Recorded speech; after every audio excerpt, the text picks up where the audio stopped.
సాదృశ్యం ఏంటి? స్ఫటికము లాంటి బండ, సజీవమైన బండ ఉన్నది, శోధింపబడిన బండ ఉన్నది, ముత్యము లాంటి బండ ఉన్నది, జీవము కలిగిన బండ ఉన్నది. కానీ ఇక్కడ మనం ఈ రాత్రి సమయంలో దేవుడు మనకు తెలియజేస్తున్న బండ ఏంటంటే స్ఫటికము లాంటి బండ. ఆ బండ ఎక్కడుందో యోగుకు బాగా తెలుసు. మనం గమనించాలి, మీరు చాలా జాగ్రత్తగా ఉండాలి. ప్రపంచంలో తెలివైన వాడు ఎవడంటే ఒకడున్నాడు, వాడు సాధారణుడు. వాడంత తెలివైనడు ఈ ప్రపంచంలో ఎవడు కూడా లేడు. అంత మేధాశక్తి కలిగిన వాడు, అంత సౌందర్యం కలిగిన వాడు, తెలివైన వాడు. అయితే వాళ్ళ గుణం ఏంటంటే, ఒక చెడ్డ గుణం ఏంటంటే, ఎంత తెలివితేటలు కలిగిన వాడైనా, ఎంత జ్ఞానం కలిగిన వాడైనా వాడు ప్రార్థన చేయడు. ప్రార్థన పక్కన పెట్టి సంపాదించిన తెలివితేటల్లో వాడు ఆరితేరినవాడు. మీరు గమనించారా? ప్రార్థన అనుభవం సాధారణకి ఎప్పుడు తెలియదు. ప్రార్థన పక్కన పెట్టి అన్ని నేర్చుకుంటాడు. మహామేధావి, మహా తెలివైన వాడు. వాడంత తెలివైన వాడు ప్రపంచంలో ఇంకెవరు కూడా లేదు. అంత తెలివైన వాళ్ళు ఒక బ్యాడ్ హ్యాబిట్ ఏంటంటే ప్రార్థన చేయడు. మనం కూడా బైబిల్ చదువుతూ ఉంటాం, చాలాసార్లు బైబిల్ చదువుతూ ఉంటాం. అంటాడు కదా, నేను చదివిందే నువ్వు చదువుతున్నావు, నేను చెప్పిందే నువ్వు చెప్తున్నావు అని మనం వాడు సైతాన్ని ఎగతాళి చేస్తాడు. ఆ టైంలో మనం కానీ ప్రార్థన చేస్తే, నిజమే నాకు దేవుడి జ్ఞానం ఇచ్చని ప్రార్థన చేస్తే సైతాన్ని గడగడగడగా వినిగిపోతాడు.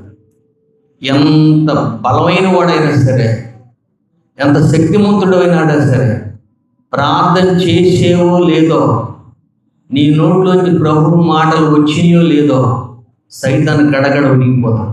యోబు కుటుంబంలో అదే జరిగింది. యోబుకి ఎంతమంది బిడ్డలు?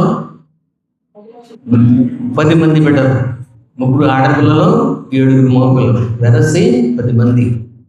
గొప్ప సమూహం, పెద్ద పెద్ద పని వాళ్ళు ఉన్నారు ఇంట్లో, చాలామంది పని మనుషులు ఉన్నారు. ప్రతిరోజంట యోబు కుటుంబంలో ప్రార్థన చేసేవాడట.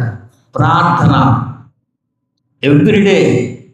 అంటే యోబు జీవించిన 140 సంవత్సరాలు, 140 సంవత్సరాల్లో ఏ రోజు కూడా ప్రార్థన చేయకుండా యోబు ఉండలా.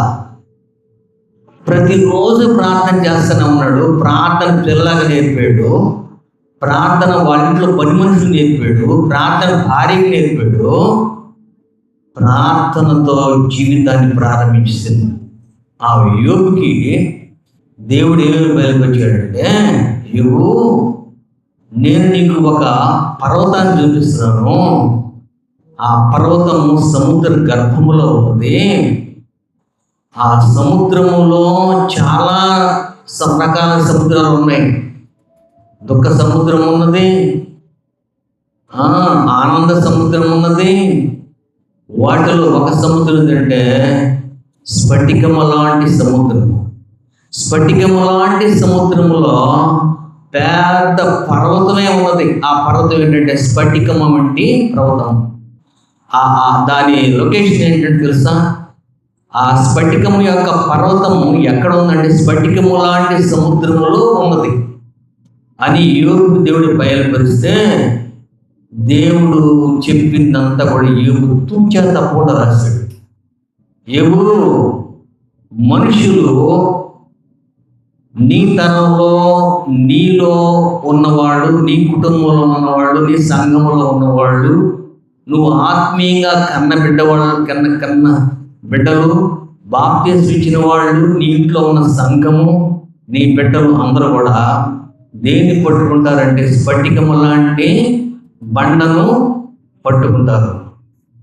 అది వాగ్దానం. అదేదో దూరంగా ఉండలా, నీ దగ్గరే ఉంటుంది, నువ్వు పట్టుకుంటావు అన్నాడు. దాని గురించి మనం ఈ రాత్రి సమయంలో జ్ఞానం చేద్దాం, ప్రార్థన చేద్దాం. తెల్ల నుంచి కళ్ళు చూసినట్లయితే వాక్యం కోసం ప్రార్థన చేస్తున్నాం. పరిశుద్ధుడా, కృపగల దేవా, నీకు వందనాలు. నీ కృప అపారమైనది, మేఘమండలముల కంటే ఉన్నతమైనది. ఆ కృపను బట్టి మమ్మల్ని మీరు రక్షించిన దాన్ని బట్టి వందనాలు.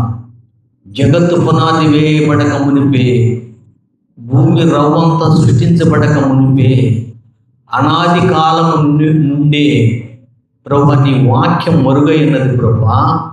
ఆ వాక్యాన్ని ప్రభా ధ్యానము ద్వారా, ఆలోచన ద్వారా ప్రభా మేము విని దాన్ని అమలుపరుచుకునే కృప మాకు దయచేయమని ఈ రాత్రి సమయంలో మీరు మాతో మాట్లాడమని యేసయ్య పరిశుద్ధ నామములో ప్రార్థించి అడిగి వేడుకుంటున్నాం తండ్రి, ఆమేన్.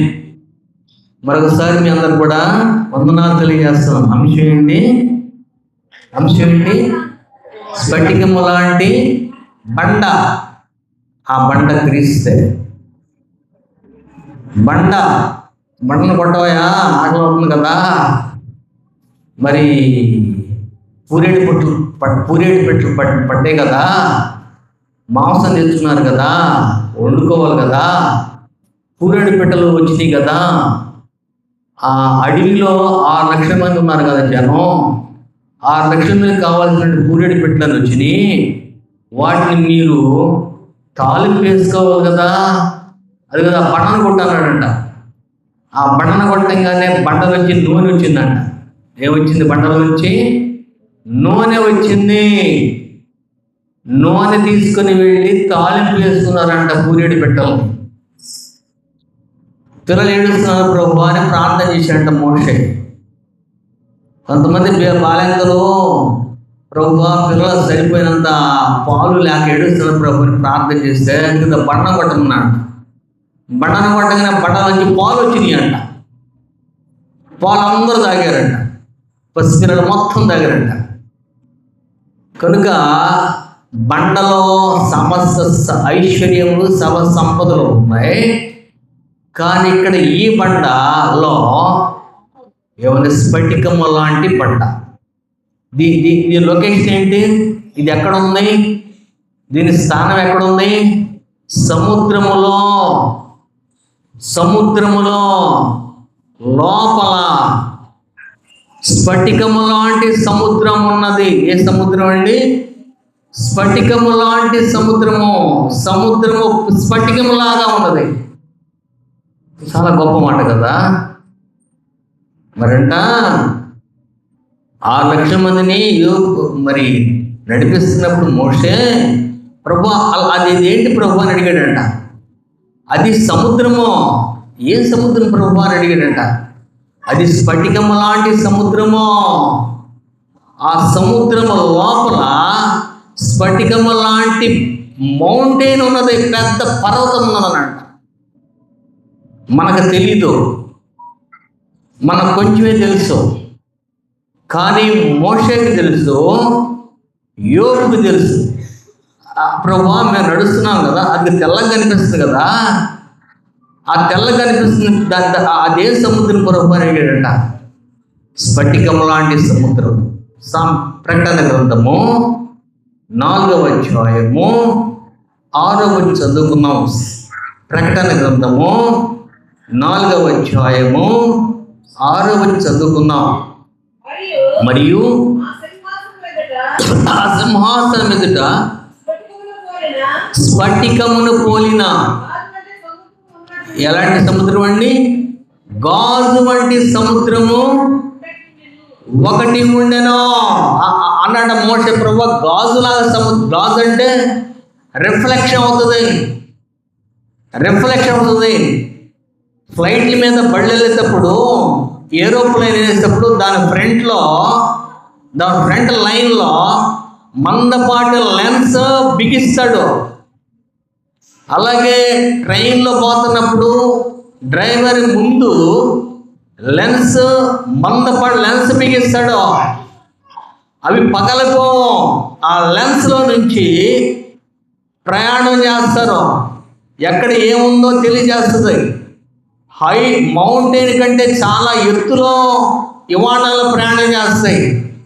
విమానాలు ప్రయాణం చేస్తున్నప్పుడు ఆ ఫోర్స్ కంట మంచు పర్వతాలు కనిపిస్తాయి అంట, మేఘాలు కనిపిస్తాయి అంట పర్వతాలలాగా. ఆ మేఘాలు విమానములోనికి రానివ్వకుండా మందపాటి సైంటిస్టులు మందపాటి ముందు ఫ్రంట్ లైన్లు వేస్తారంట.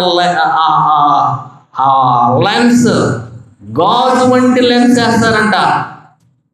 ఎంత మంచుకొచ్చినా ఎంత పర్వతాలు కొట్టినా పగిలిపోవం. అలాగే ఏంటి ప్రభా తళ మెరిగిపోతుంది గాజులాగా, అదేంటి ప్రభా అని మోషే అడిగితే అది గాజు వంటి స్ఫటికమైన సముద్రం అని చెప్పాడంట. ఏ సముద్రం అండి? సముద్రంలో ఎక్కడుంది ఇది? సముద్ర గర్భములో ఉన్నది. సముద్ర గర్భములో స్ఫటికము లాంటి సముద్రం ఉన్నది. ఆ సముద్రము లోపలికి వెళితే ఇప్పుడు కూడా ఆ సముద్ర శాస్త్రవేత్తలు, సముద్రాన్ని పరిశోధించే శాస్త్రవేత్తల కంట లోపలికి ఒక పాయ ఉందంట. ఒక పాయ మీరు గమనిస్తే శ్రీలంక దగ్గర 3 సముద్రాలు కలుస్తాయి. హిందూ సముద్రము, అరేబియా సముద్రము, బంగాళాఖాతము. ఎన్ని సముద్రాలు కలుస్తాయండి? ఎన్ని సముద్రాలు కలుస్తాయి? త్రివేణి అంటారు, త్రివేణి సంగము అంటారు. ఎన్ని సముద్రాలు కలుస్తాయంటే అక్కడ కలయిక. బంగాళాఖాతం కలుస్తుంది, అరేబియా సముద్రం కలుస్తుంది, హిందూ సముద్రం కలుస్తుంది. అలాగే సముద్రంలో పాయలు ఉన్నాయి. ఈ సముద్రము ఎలాంటి సముద్రం అండి? స్ఫటికము లాంటి సముద్రము. ప్రకటన గ్రంథము 15:2 ఒకసారి. ప్రకటన గ్రంథం 15:2 దీని యొక్క లక్షణాల గురించి పరిశుద్ధాత్మ దేవుడు యోహాను తెలియజేస్తాడు. మరియు అగ్నితో కలిసి ఉన్న స్ఫటికము వంటి సముద్రము వంటిది. యోహాను చూశాడండి. అంతవరకే. ఏ సముద్రం అదండి? స్ఫటికము. చుట్టూ ఏమున్నదంటే అగ్ని ఉన్నది. అగ్ని ఎందుకున్నది? అగ్ని ఎందుకు పెట్టాడు దేవుడు? అగ్ని లేకపోతే అందరూ పోతారు వస్తారు. చుట్టూ వలయం లాగా అగ్ని వేసాడు దేవుడు. ఆ సముద్రంలోకి పోవాలి అంటే ఆ సముద్రంలో ఏముందంటే స్ఫటికము లాంటి పెద్ద పర్వతం ఉన్నది. సముద్రం అంత పర్వతం ఉన్నది. ఎంత పర్వతం అండి? సముద్రం అంత పర్వతం ఉన్నది. ఎక్కడ ఉన్నది అది? స్ఫటికమైన సముద్రములో స్ఫటికము లాంటి మౌంటైన్, పెద్ద పర్వతం ఉన్నది. దాంట్లోకి ఎవరు పడితే వాళ్ళు వెళ్ళకుండా, పరిశుద్ధులు మాత్రమే వెళ్ళాలి, దేవుని బిడ్డలు మాత్రమే వెళ్ళాలి, మారు మనసు పొందిన వాళ్ళు మాత్రమే వెళ్ళాలి, ప్రభువును చూడాలనుకున్న వాళ్ళు మాత్రమే వెళ్ళాలి. ఎవరు పడితే వాళ్ళ ఎంట్రన్స్ లేదు అక్కడ. అందుకని చుట్టూ ఏం చేశాడంటే అగ్నితో కంచేసాడు దేవుడు. ఏమేశాడండి? చుట్టూ అగ్నితో కంచి వేసాడు. చుట్టేమో అగ్ని కంచె ఉన్నది, లోపలేమో స్ఫటికము లాంటి సముద్రం ఉన్నది. సముద్రము లోపల స్ఫటికము లాంటి పర్వతం ఉన్నది. చూసావా దాని యొక్క దేవుడు ఏ విధంగా దాన్ని సృష్టించాడు తెలుసా? చుట్టేమో అగ్ని వేసాడు, అగ్ని లోపల స్ఫటికం లాంటి సముద్రం ఉన్నది, సముద్రము లోపల స్ఫటికము లాంటి పర్వతం ఉన్నది. ఆ పర్వతం అని నీవు నేను పట్టుకోవాలి. మోషే పట్టుకున్నాడు. అన్నాడంట, ప్రభువా నేను నీ కృప పొంది ఈజిప్టులో నేను 40 సంవత్సరాలు చదువుకొని మా మామయ్య దగ్గర 40 సంవత్సరాలు గొర్రెల మేపి 40 సంవత్సరాలు ఈ నీ ప్రజలైనటువంటి ఇశ్రాయేల్ని 6 లక్షల మంది నడిపించాను కదా, నాకు పెద్దోడిని అయ్యాను కదా, నా వయసు అయిపోయింది కదా, నేను చనిపోయే దశ వచ్చింది కదా, అసలు నువ్వు ఎలా ఉంటావు? నిన్ను నేను చూడాలి ప్రభువా, నీ ఆకారం నేను చూడాలి, నీ స్వరూపు నేను చూడాలి అని ప్రార్థన చేశాడంట మోషే. ఏమన్నాడండి?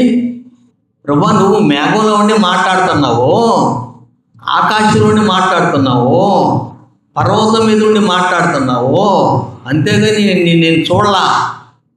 అసలు నువ్వు ఎట్లా ఉంటావో నాకు తెలియదు, నీ రూపం ఎలా ఉంటావో నాకు తెలియదు అని మోషే ప్రార్థన చేశాడట. అన్నాడంటే ఏంటి మోషే నీ ప్రాబ్లం ఏంది అడిగితే నేను నిన్ను చూడాలన్నాడట. ఏమన్నాడండి? నేను నిన్ను చూడాలి అంతే, నా కోరిక అదే. యేసు ప్రభు అన్నాడు, ఏంది ఫిలిప్పు నన్ను చూడాలనుకుంటున్నావు? అసలు నేను ఎలా ఉంటాను? నా తండ్రి నేను ఒకే విధంగా, నన్ను చూస్తే నా తండ్రి చూసినట్టే, నా తండ్రి నేను ఒకే విధంగా ఉంటాం. 12 శిష్యుల్లో ఫిలిప్ అడిగాడు కదా, ప్రభువా మేము 3.5 సంవత్సరాలు నీ దగ్గర ఉన్నాం కదా, నువ్వు ఎప్పుడు నీ గురించి చెబుతావు కానీ తండ్రి ఎలా ఉంటాడో మాకు చెప్పు అన్నాడంట. తండ్రి ఎలా ఉంటాడో అంటే అన్నాడంట, తండ్రి రొమ్ము నేను అనుకుంటాను, తండ్రి ఎలా ఉంటాడంటే నాలాగే ఉంటాడు. 12 సంవత్సరాలు వయసులో ఒక అమ్మాయి చనిపోయిందంట యేసు ప్రభు టైంలో. యేసు ప్రభు పరిచర్య చేస్తున్న టైంలో ఎన్ని సంవత్సరాల వయసు? 12 సంవత్సరాల వయసులో చిన్న పాప చనిపోయిందంట. ఆమె పరలోకం పోయిందంట. వాళ్ళ పిల్లలు ఏడుస్తున్నారంట, వాళ్ళ తల్లిదండ్రులు ఏడుస్తున్నారంట. ఏడుస్తుంటే యేసు ప్రభుకి వచ్చి అడిగారండయ్యా, లేక ఒక పాప పుట్టిందయ్యా, ఆ పాప చనిపోయిందయ్యా, నువ్వు వచ్చి బాగు చేయి ప్రభు అని ప్రార్థన చేశాడు. యేసు ప్రభు వెళ్ళాడంట. వెళ్ళి ఆ చిన్నదాని మీద చేయి పెట్టి చిన్నదానా లే అన్నదంట. అని అనగానే యేసు ప్రభు చెప్పాడో చెప్పలేదో ఆ చనిపోయిన 12 సంవత్సరాల వయసులో పాప లేచి నిలబడి ఉందంట. ఏందయ్యా ప్రభువా నువ్వు ఏడా ఉన్నావు? పరలోకంలో ఉన్నావు కదా, నువ్వు పరలోకంలో నీ సింహాసనం ఉంది కదా, 24 పెద్దలు ఉన్నారు కదా, 1,000,000 దేవతలు ఉన్నారు కదా, ఇక్కడ ఉన్నావు కదా, మళ్ళీ ఎక్కడ ఉన్నావేంది అని క్వశ్చన్ చేసినాడు. చిన్న అమ్మాయి, ఎన్ని సంవత్సరాల వయసు? 12 సంవత్సరాల వయసు పాప అడిగిందంట, ప్రభువా నేను ఆడికి వెళ్ళాను కదా, అక్కడ నీ రొమ్ము నేను ఆడుకున్నాను కదా, మళ్ళీ ఇప్పుడు ఎక్కడ ఉన్నావేంది అంటే ఆ పాపతో యేసు ప్రభు చెప్పాడట, నేను నా తండ్రి ఒకే విధంగా ఉన్నాను. నన్ను చూస్తే తండ్రిని చూసినట్లే, తండ్రి చూస్తే నన్ను చూసినట్లే అని ఆశ్చర్యం వేసిందంట. ప్రభువా పరలోకంలో అలా ఉన్నావు, నువ్వేలాగే ఉన్నాడు పరలోకంలో, నేను నా తండ్రి ఒకే విధంగా ఉన్నాను. మోషే అడిగాడంట, ప్రభువా ఒక్కసారి నేను చూస్తాను ప్రభువా, ఒక్కసారి నేను చూస్తాను ప్రభు. నేను చూడలేవయ్యా, నన్ను చూస్తే నువ్వు తట్టుకోలేవు, నన్ను చూస్తే చనిపోతావు అని చెప్పాడంట. అయినా నేను చూస్తాను మొండికేసాడంట. ముందోడు మోషే నేను చూడాలి ప్రభు అంటే అన్నాడంట, నీవు 6 లక్షల మందిని సముద్రం నడిపిస్తున్నావు కదా, 6 లక్షల మందిని సముద్రం నడిపిస్తున్నప్పుడు నువ్వు ఒక సముద్రాన్ని చూసి అడిగేవు ప్రభు, అది ఏందని అడిగేవు కదా, అది ఏ సముద్రం? అది స్ఫటికము లాంటి సముద్రము. దాని లోపల, సముద్రము లోపల స్ఫటికంలో రాళ్ళు ఉన్నాయి. ఆ రాయి ఒకటి తెచ్చుకోమన్నాడంట. ఏమన్నాడండి? చాలా రాళ్ళు ఉన్నాయి కదా, ఎక్కడున్నాయి ఈ రాళ్ళు? స్ఫటికము లాంటి సముద్రము లోపల ఉంది పెద్ద పర్వతం ఉంది, 1,000,000 పెద్ద పర్వతం ఉన్నది. ఆ పర్వతంలో నుంచి నువ్వు చూసావు కదా, 6 లక్షల మంది ప్రజలు నడిపిస్తున్నప్పుడు నువ్వు చూసావు, నన్ను పరిచయం చేసావు కదా, నేను చెప్పాను కదా. ఎక్కడుంది ఆ పర్వతం? ఎక్కడుందండి? స్ఫటికము లాంటి సముద్రము లోపల ఉన్నది కదా. ఆ పర్వతం ఒక రాయి తెచ్చుకున్నాడంట, బండ తెచ్చుకున్నాడంట. ఈ బండలో కూడా నన్ను చూడన్నాడు. ఎటు చూడకుండా డైరెక్ట్ చూడలేవు, ఈ బండలో కూడా చూడు, బండలోకి చూస్తే నేను నీకు కనిపిస్తాను అన్నాడు. అయినా నా ముఖం చూడలేవు, నేను నీతి సూర్యుడును, నా వీపు మాత్రమే నువ్వు కనిపిస్తున్నాడు. చూడండి, నిర్గమాకాండము 33వ అధ్యాయము 21, 22, 23 చదువుకుందాం. నిర్గమాకాండము 33వ అధ్యాయము 21, 22, మరియు యెహోవా ఇదిగో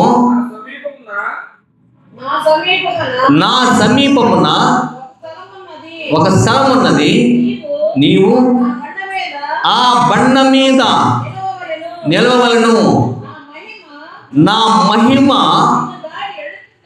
నిన్ను దాటి వెళుతుండగా ఆ బండ సందులో నిన్ను దాటి వెళ్ళు వరకు నా చేతితో నిన్ను కప్పెదను. నేను నా చెయ్యి తీసిన తర్వాత నా వెనుక పార్శ్వమును అడిగాడంట. నువ్వు డైరెక్ట్ నా ముఖం చూడలేవయ్యా, అక్కడ ఉంది కదా స్ఫటికం లాంటి సముద్రం ఉంది కదా, సముద్రం ఒక బండ తెచ్చుకో, స్ఫటికము లాంటి బండ తెచ్చుకో, ఆ బండ మీద నిలబడు, ఆ బండ సందులో గుండా నన్ను చూడు, అయినా నేను నా చేతులతో నేను కాపాడుతాను, నా ఎనుక భాగమే నీకు కనిపిస్తుంది. నీవు నన్ను చూడాలి అంటే స్ఫటికము లాంటి బండలో మాత్రమే నన్ను చూడాలి. బండలో నా రిఫ్లెక్ట్ అవుతుంది, నా ఫేస్ రిఫ్లెక్ట్ అవుతుంది. చూడండి, ఇప్పుడు లెన్స్ పెట్టారు అనుకోండి, మీకు పొద్దున్న ఎప్పుడు లెన్స్ పెట్టారు, మీ ఇళ్ళల్లో లెన్స్ పెట్టుకున్నారు అనుకోండి, నిలబడగానే ఏం కనిపిస్తుంది? అద్దం ముందు నిలబడగానే ఏం కనిపిస్తుంది? మన ఇళ్ళల్లో లెన్స్ ఉంటుంది కదా, అద్దం ఉంటుంది కదా, మిర్రర్ ఉంటుంది, మిర్రర్ పెద్ద లైన్ పెద్ద ఉంటుంది, దాని ముందు నిలబట్టి ఏం కనిపిస్తుంది? మన ప్రతిబింబం కనిపిస్తుంది. యేసు ప్రభు అంట స్ఫటికము లాంటి బండ దగ్గర నిలబడితే మోషేకి యేసు ప్రభుకి మధ్యన స్ఫటికము లాంటి బండ నిలబడిందంట. యేసు ప్రభు యొక్క రిఫ్లెక్షన్, ఆ ప్రతిబింబము మోషే మీద కనిపెట్టగానే మోషే తట్టుకోలేకపోయాడు. ప్రభువా, నేను తట్టుకోలేనయ్యా, నువ్వు నీతి సూర్యుడు ఉన్న సంగతి నాకు తట్టుకో, సమీపింపరాని తేజస్సు కలిగిన వాడు నువ్వు, సమీపింపరాని తేజస్సు కలిగిన నేను నీకు కనిపించాలంటే నువ్వు స్ఫటికము లాంటి బండలోనే నన్ను చూడాలి. ఆ బండ దొరికిందండి, ఎక్కడ దొరికింది బండ? స్ఫటికము లాంటి సముద్రములో ఉన్నది. తెచ్చుకోమనంట, తెచ్చుకొని చూశాడంట. సహోదరుడా, ఆ బండలో మాత్రమే ప్రభువుని చూడగలిగాడు, బండ లేకపోతే చూడలేదు. ఇప్పుడు నేను డాక్టర్కి వెళ్ళాను, డాక్టర్ అన్నాడు కదా, నీకు సైట్ ఉంది, నీకు లెన్స్ ప్రిస్క్రైబ్ చేస్తున్నాను, నువ్వు లెన్స్ ఎప్పుడు తీయగాకో, లెన్స్ తీస్తే ప్రాబ్లం అవుతుంది, లెన్స్ ఎప్పుడైనా పెట్టుకో అన్నాడు. లెన్స్ పెట్టుకుంటేనే నాకు బైబిల్ కనిపిస్తుంది, లెన్స్ తీసేది కాదు, బోసరుగా సరిగ్గా కనిపించదు. అలాగే యేసు ప్రభు నీకు కనిపించాలంటే, నాకు కనిపించాలంటే, యోగు కనిపించాలంటే, సమస్త భక్తులు కనిపించాలంటే ఆయుధం ఏంటంటే బండ. ఆ బండ ఎలాంటి బండ అండి? స్ఫటికము లాంటి బండలో నుంచి మోషే యేసు ప్రభువుని చూశాడు, తట్టుకోలేకపోయాడు, నిలవలేకపోయాడు. ఆ బండ ఎక్కడ సంపాదించుకున్నాడో తెలుసా? ఎప్పుడైతే పాలు తెల్ల పొంది దేశానికి 6 లక్షలు నడిపిస్తున్నాడో, ఎర్ర సముద్రం చీల్చాడో, ఎర్ర సముద్రం నడుస్తున్నాడో, ఎర్ర సముద్రములో స్ఫటికము లాంటి ఆ గాజు వంటి ఆ స్ఫటికమైన సముద్రం కనిపించిందంట. ఆ సముద్రంలో బండను తెచ్చుకున్నాడు. ఇక్కడ ఏమంటాడు కదా, మనుషులు స్ఫటికము లాంటి బండను పట్టుకొందరు. నువ్వు పట్టుకున్నావా? ఆ బండ యేసే. ఎవరండి ఆ బండ? యేసుక్రీస్తు. కొరింథీయులకు మొదటి పత్రిక 4వ అధ్యాయము 10వ చదువుకున్నాం. కొరింథీయులకు మొదటి పత్రిక 10వ అధ్యాయం 4వ చదువుకున్నాం. కొరింథీయులకు మొదటి పత్రిక 10వ అధ్యాయము 4. ఆ బండ క్రీస్తే. చదువు ఒకసారి. అందరూ ఆత్మ సంబంధమైన ఒకే పానీయం చేసేది, ఎలా అనగా ఆత్మ సంబంధమైన బండలను తాగిదిరి. ఆ బండ, the rock is Jesus Christ, the mountain, the crystal mountain, the lord Jesus Christ. A mountain అది? ఏ బండది అది? ఏ బండది? ఏ బండ? చెప్పండి, ఏ బండది చెప్పండి. స్ఫటికము లాంటి బండలో నుంచి నువ్వు నేను ప్రభువుని చూడాలి. పరలోకంలో దేవుడు మనల్ని అడుగుతాడయ్యా, నువ్వు ఏం సంపాదించిన? సముద్రంలోకి వెళ్ళి, సముద్ర గర్భంలోకి వెళ్ళి సముద్రములో ఉన్నటువంటి స్ఫటికము లాంటి సముద్రములో ఉన్నటువంటి ఆ పర్వతంలో, స్ఫటికమైన పర్వతంలో బండను తెచ్చుకున్నావా? బండలో నువ్వు చూసావా అంటే నువ్వు చెప్తావా సహోదరుడా? నువ్వు చూసావా?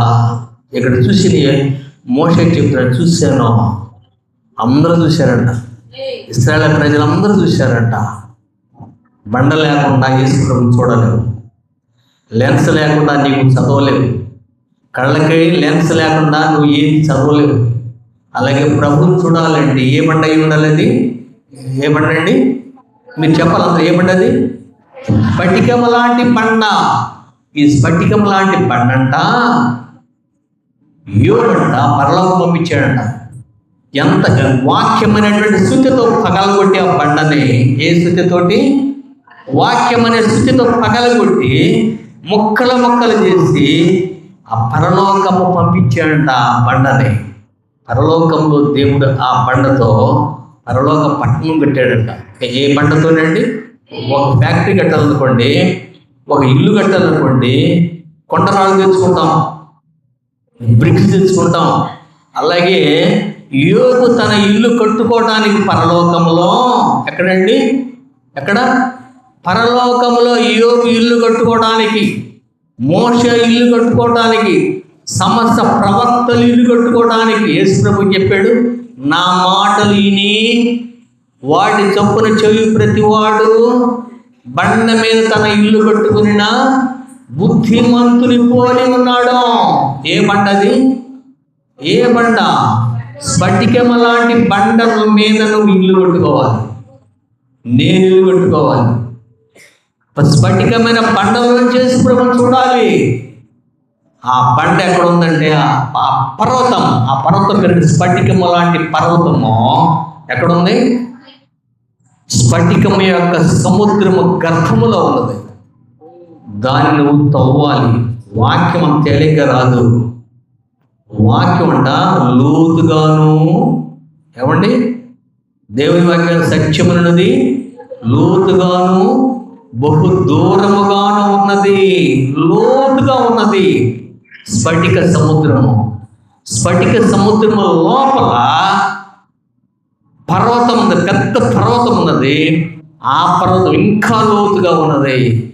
అక్కడ నుంచి వాక్యం అనే స్థితితో పగలగొట్టి బయటికి తీసుకొచ్చి పరలోకం పంపిస్తే పరలోకం ఇల్లు కట్టుకున్నాడు దేవుడు. చూడండి, ప్రకటన గ్రంథము 21వ అధ్యాయము 18వ చదువుకున్నాం. ప్రకటన గ్రంథము 21:18 వచ్చినాము. ఆ పట్టణము ప్రాకారము స్వచ్ఛమగు స్ఫటికముతో, మీరు ఫోన్ తీసుకోండి,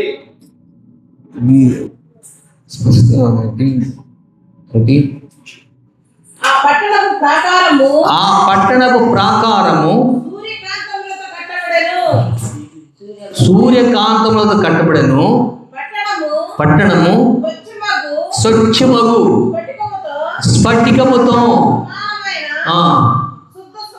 శుద్ధ సువర్ణ యోగనంట. ప్రభా, ఆ సముద్రంలోకి వెళ్ళి, స్ఫటికం లాంటి సముద్రంలోకి వెళ్ళి దాని గర్భం అంటే స్ఫటికం లాంటి బండలని పగలగొట్టి పరలోకం పంపిస్తాను ప్రభా, నా కోసం ఇల్లు కట్టాడు. ఇప్పుడు ప్రభు కడుతున్నాడు. స్వచ్ఛమైన స్ఫటికము లాంటి బండతోటి దేవుడు పరలోకంలో యోబుకి ఇల్లు కట్టాడు, మోషేకి ఇల్లు కట్టాడు. నీవు కట్టుకోలేను నా ప్రభు అన్నాడు కదా. నా మాటలు విని వాటి చొప్పున చెవి ప్రతి వాడును బండ మీద తన ఇల్లు కట్టుకున్న బుద్ధిమంతుడిగా ఉండాలి. ఎక్కడో లేదు సంపద, సముద్రంలో ఉన్న సంపద.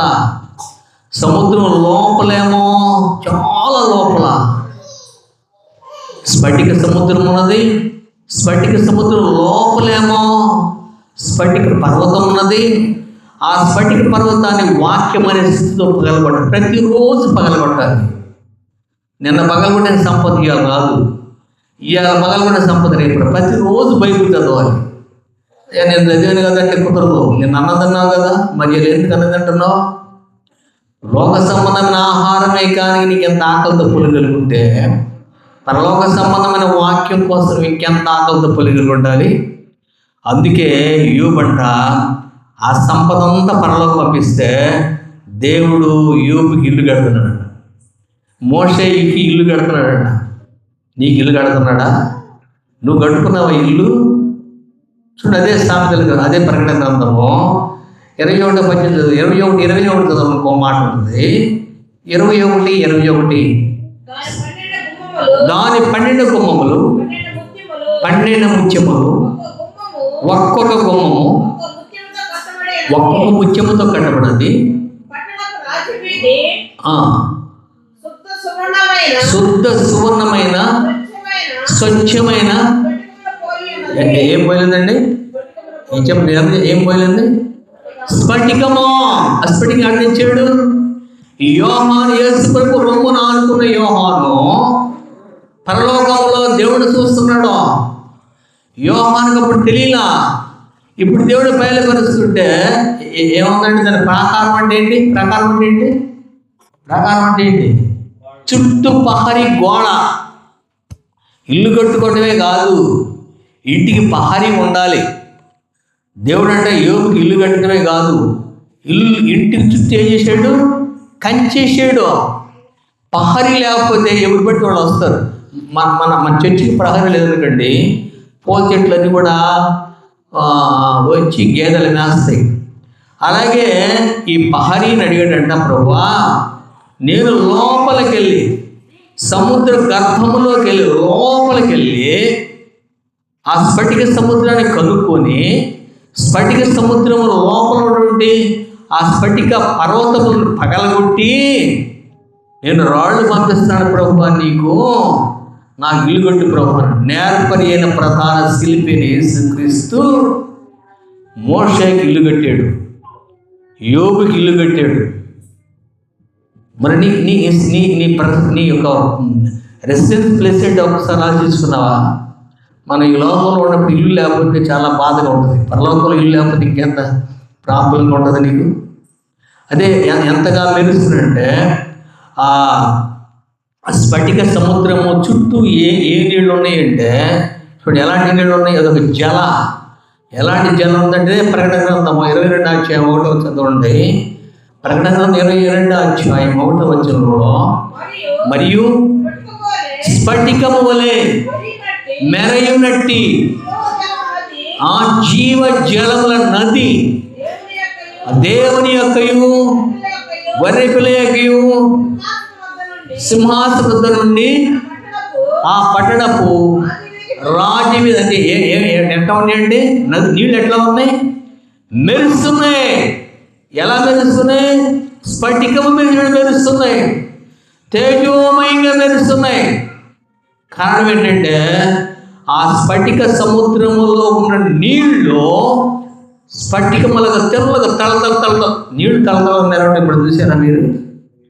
నీళ్లు తళతళ మెరవడం మీరు ఇప్పుడు చూసారు. వాక్యం చెబుతున్నాయి, స్ఫటికములే మెరయున్నట్టు జీవజల నది ఉన్నది, జీవజల నది సముద్రం ఉన్నది.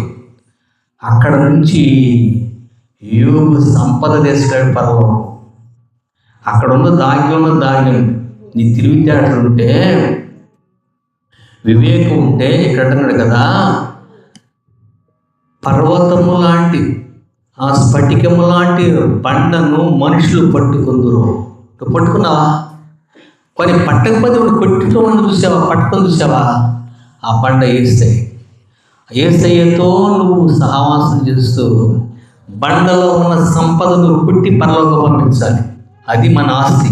పరలోకముందు మీ కొరకు ధనమును సమకూర్చుకుని. ఇక్కడ దొంగలు వస్తారు, ఇక్కడ రకరకాలైనటువంటి పురుగులు వచ్చి సిమెంట్ పడి దాన్ని మొత్తం తినేస్తాయి.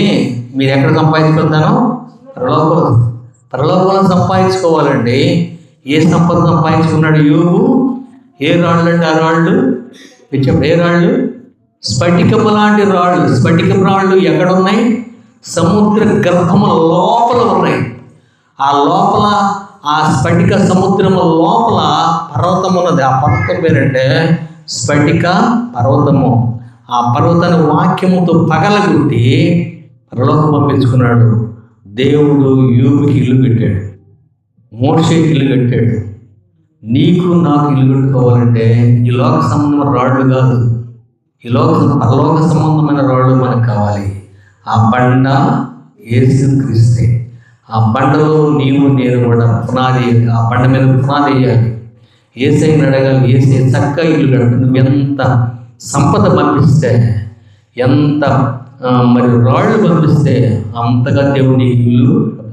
అందుకే పరలోకం మీ కొరకును ధనమును కొనలేనిది ఏంటంటే, విలువైనది కొనలేనిది అమూల్యమైనది అంటే స్ఫటికము వంటి రాయి, స్ఫటికము వంటి బండ. చూడండి ఒకసారి, ఇంకోసారి చదువుకొని ముగించుకుందాం. యోబు గ్రంథం 28:9 యోబు అంటున్న మాట, 28:9 ఏమంటున్న మాట, మనుషులు స్ఫటికము వంటి బండను పట్టుకోవాలి, పట్టుకోకుండా ఇంక దొరకదు, లేకపోతే పారిపోయింది. పట్టుకోవాలంటే ఆ బండ ఎక్కడ ఉంది? సముద్ర గర్భం లోతుగా ఉంది. బైబిల్లో మధ్యాహ్నం చదువుతుంటే ఎంత లోతు ఉందంటే అది దాన్ని ఎవరో తెలియదంట. దాని లోతు ఈ రోజు లూసిఫర్ తెలియదంట. అంత లోతు ఉన్న దాన్ని దేవుడు నీకు బహు దగ్గర తీసుకొచ్చి పెట్టాడు. వాక్యం అనే స్థితి తీసుకో, పగలగొట్టు, వాక్యాన్ని పగలగొట్టు. అక్షరము సంపూర్ణ ఆత్మ జీవింపజేయను. వాక్యాన్ని పగలగొట్టకుండా వాక్యము సంపద నీకు బయటికి రాదు. ఏమండి, ఏ చెనక్కాయలు ఉంటాయి? ఏ చెనక్కాయలు లోపల పప్పు, దాన్ని ఎరకుండా లోపల పప్పు బయటకు వచ్చిందా? వచ్చిందండి? రాదు. దాన్ని నలిపినప్పుడు లోపల బయటకు వస్తుంది. దేవుడు చిన్న వాక్యాన్ని దీవించి ఆశీర్వదించిన గాక. తలలు వంచి కళ్ళు మూసినట్టు చిన్న ప్రార్థన చేస్తున్నాం. పరిశుద్ధుడా, కృపగల దేవాన్ని కొందనాలు. మోషే అదేవిధంగా ప్రభు యోబు పరలోకములో ప్రభు స్ఫటిక రాళ్లతో ఇల్లు కట్టుకున్నారు తండ్రి. వాళ్ళకి బాగా చెప్పేవు తండ్రి. లోపల సముద్ర గర్భము లోపల ప్రభు స్ఫటికము లాంటి సముద్రము లోపల స్ఫటికము వంటి పర్వతం ఉన్నది. ఆ పర్వతాన్ని వాక్యమైన స్థితితో పగలగొట్టి ఆ రాళ్లను ప్రభు పరలోకం పంపించి వాళ్ళ కొరకు ఇల్లు కట్టుకున్న దాన్ని బట్టి కూడా ఉందన్నాను. ఆ విధంగా మేము కూడా ప్రభు ఈ యేసుక్రీస్తు అనే పునాది మీద మా ఆ యొక్క ఇల్లు కట్టుకోవడానికి సహాయం చేయమని, ఆ పర్వతాల్లో ఉన్నటువంటి ప్రభు ఆ సంపద మేము ఎదుర్కొనేటప్పుడు సహాయం చేయమని యేసయ్య పరిశుద్ధ నామములో ప్రార్థన చేసి అడిగి వేడుకుంటున్నాం తండ్రి. ఆమేన్.